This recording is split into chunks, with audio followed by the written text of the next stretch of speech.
folks. More slouch hat on today. Out here cleaning up on the RV park. Got a bunch of weeds, trying to get them all under control a little bit. But gnats are terrible here. But I want to show you guys something. A lot of you may have seen tumbleweeds when they're dried up and blowing. I'm going to show you a tumbleweed that's green and growing. That's what they look like. These grow up, they get real big real quick during the spring rains, rainy season, and then when the rainy season's over, they dry up and they die.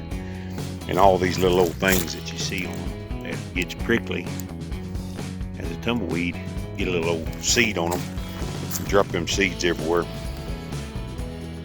More tumbleweeds grow. That is the life consistency of a tumbleweed. This is what a green one looks like. Another one over there. I've cut a few of them here. So I cut all these weeds here. I'm going to show you before and after. We've got all this to clean up. See all that junk over there? Some of it is useful. Some of it is not. You have all this leaves and trash that's blowed in along this fence.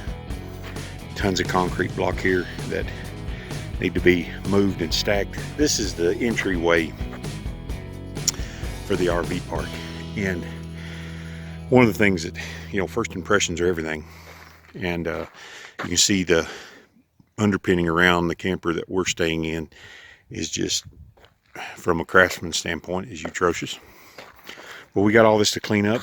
We got to get it straightened up and show you before and after here on what it takes. A lot of people think that, you know, you go into a homestead, you go into any project, and you think, well, this is going to be easy. It's never easy. It's always hard. And there's a lot of upkeep once you do have a place.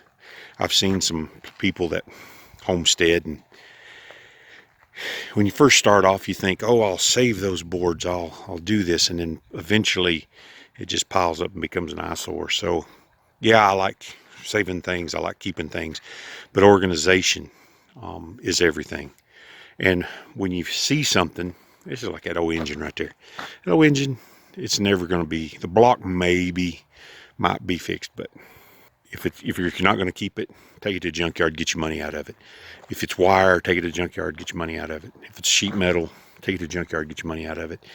If it's an item that you can yard sell it. If you find another homesteader who needs it, give it to him. And if there's stuff that you really need for a project, earmark those things, organize them so that they're ready to use. Because if it's 2-3 years down the road, I'm just not going to keep it around, because most of that stuff's going to go bad anyway, unless it's steel or metal. But organization and just keeping a focus on what you're doing at this particular time. I like to plan ahead. I buy stuff when I don't need it.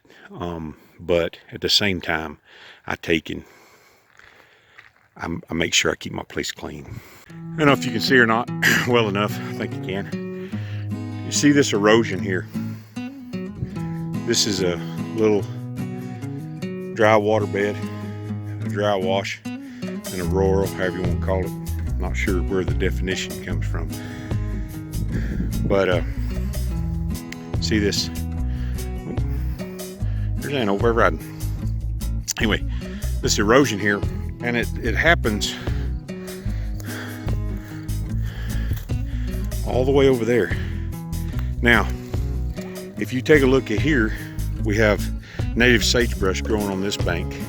This bank down here, native sagebrush growing on all of this. And a lot of people want to clean all this up, but the root base of these native plants, because they need very little water, and these will dry out, but they won't really die. They'll just go dormant until next year. Those roots are still in the ground.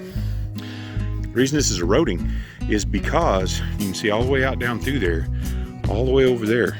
The reason it's eroding is because of lack of vegetation. Now, you can plant trees and you can plant grass, but all that stuff in the desert's gonna need water. So if you have an erosion problem such as they're having here, transplanting native trees, native shrubs like the sagebrush, is going to take and help that.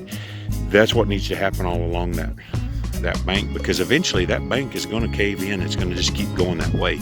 You can see right there, they've been throwing brush in. We've been here just a little over a week, and I'm still trying to get the lay of everything here. But the reason that's eroding over there is because of the lack of native brush, the lack of native plants. So while it's good to clean up brush, it is definitely not a good idea to take and clean them off, particularly on banks. In the spring, you can take these smaller plants like this. You can transplant them, give them water, they will thrive. You don't have to fertilize them a whole lot. Give them a little bit of water, maybe give them a little bit of just a little bit of fertilizer. Keep some water on them for a week or so after you dig them, but it needs to happen early in the spring when they're thriving. Don't do it when they're dead. Don't disturb them while they're dormant. But you can transplant those into wash areas along that hill. If this was my place, that's what I would do, and regain some of this ground so that the water just doesn't continue to drag it off. Just one more thing here that's happening at this RV park. All this old brush and stuff and clean up on the back of the truck. Come on back, son. Cut it this way. Come this way. Come on back. Now, as you can see, we can throw concrete block in and branches in and grass in. Come on back. That's good.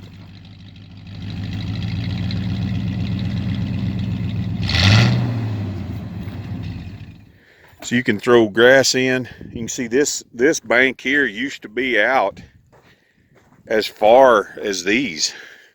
It just took and just eroded over time. And on the desert, it can happen in one flash flood. You see this low area here where the truck's at. Try to limit traffic near those areas right there on that brink, and also to build a berm up to where the water doesn't just gush off. I mean, that's what you see when you see these lines. You can see in the last rainstorm right here, this little area right here, this caved off right here in the last rainstorm we had. And we had, I don't know, we probably had 4/10 of an inch, and it did that right there. You can see that where that bank caved in, and it just came out of right in there and caved down right there. So what we're going to do, we're going to take all this stuff that's on this truck and we're going to dump it right in this hole and try to slow the water flow down. Not only that, but just give it some dry matter that takes and soaks in. The water will soak in instead of just dragging the dirt off. If I had an old junk car, I would bring it up here and roll it over right here, and then I would just bury it with as much dry matter as I could. That organic matter helps slow down the water, helps it soak in, and doesn't let your topsoil run off. And if you had an old junk truck car, even fencing wire, anything that would catch and hold the topsoil that's being eroded away, it would help restore this area and stem the flow of erosion. Just another tidbit trick.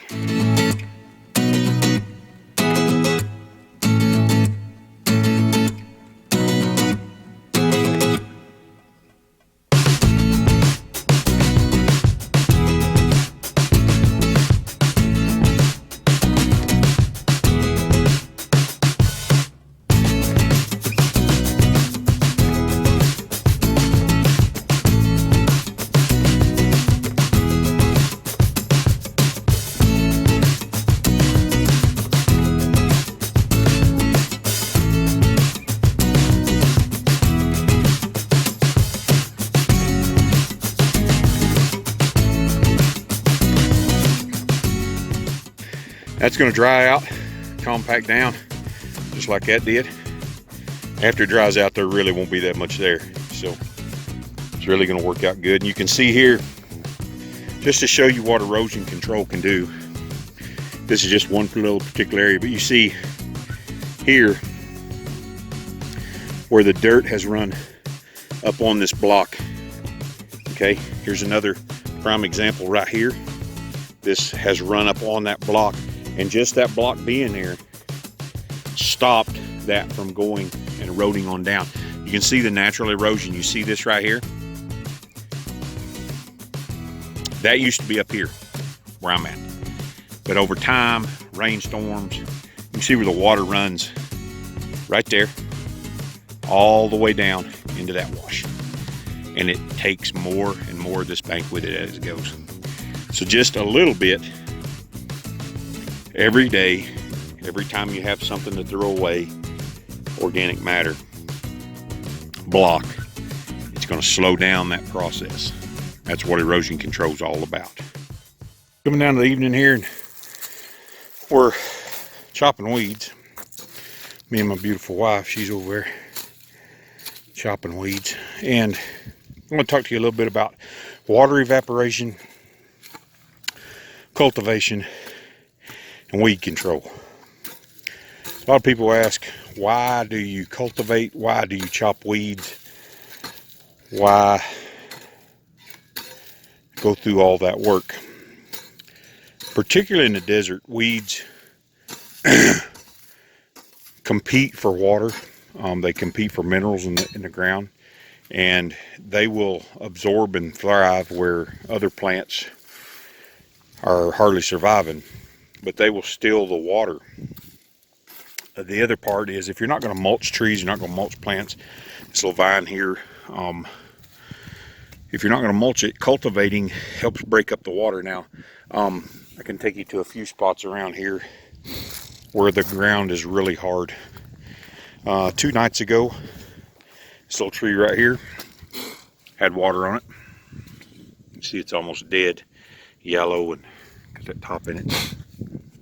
And one of the reasons that it's having a hard time is because the ground around it's so hard.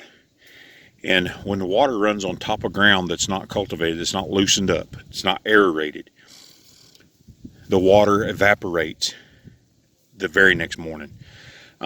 Right now, today, I think we got up to like 98 degrees.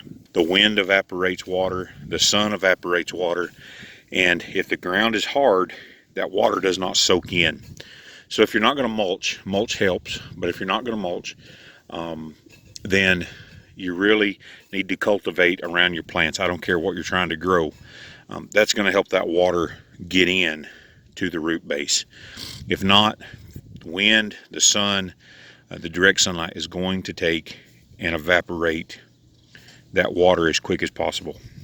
That's one of the reasons that we cultivate. That's one of the reasons that we take and aerate around, and that we kill weeds, chop weeds. It's because they are competing for the water. We want to get as much efficiency out of our water as we can, because in the desert, water is life, and we want to get all of it that we can.